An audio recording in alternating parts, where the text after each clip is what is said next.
Thoughts on the storyline where you issued the challenges to the wrestling legends leading up to Raw 1000? Bro, that was, my goodness. Yeah.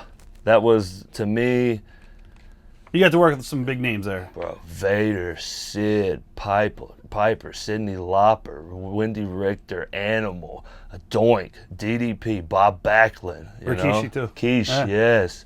My goodness. Members of the Angle with Piper. Because he's my personal all-time favorite. So. Bro, he's just sweet as can be, man. Oh, of course. Like, he would literally come up to me, like, during the whole promo thing, and we're all going over the promo, and he's always like, "You okay? Is this okay with you?" Like, always, like concerned, like, "Hey, you got this?" Like, right. And I didn't know if it was, he don't trust me with this, or it's like, hey, I just want to make sure you're comfortable and all that. But every time I saw Piper, he just always smiled, always gave me a big hug, was always just a kind soul, man.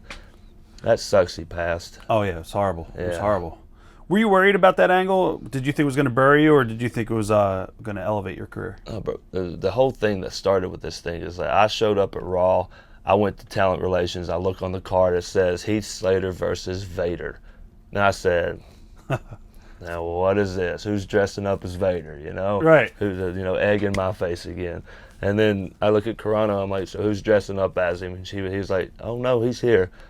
I said, hold on, you talking about like Big Van Vader? Yeah. He's like, yeah, you're working him tonight. I was like, whoa, like this is cool. Right. And then it was one of those things where like I went to Mike Rotundo because he was our agent. And I was like Vader? He's like, yeah. I was like, dang, okay. And he was like, yeah, leading up to Raw 1000, they have, a lot of these legends coming in each week, and we're just going to feed someone to them and let them get a little, good little, moment. Right. I said, no. I said, don't just feed anyone to them. Let me be that guy. Let me be the one to be like, man, these old timers don't need to be here. Screw them. They already had their time. It's my time. Right. And have them come. I'll cut a promo. They can whoop my butt, So it was one of those things where, like, I'm living a childhood dream, doing what I love, and wrestling legends that I grew up, just admiring.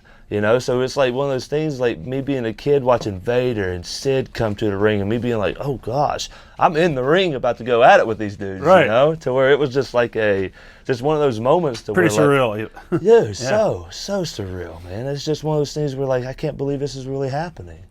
I believe it was on the actual show of Raw 1000. You got laid out by APA and Lita. Yep.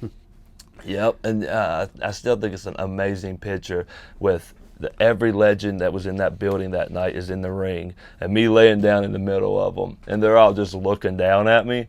I got that at my house, actually, and it's like, man, no one else can say they've been in the ring with every one of those guys, right. It was pretty cool.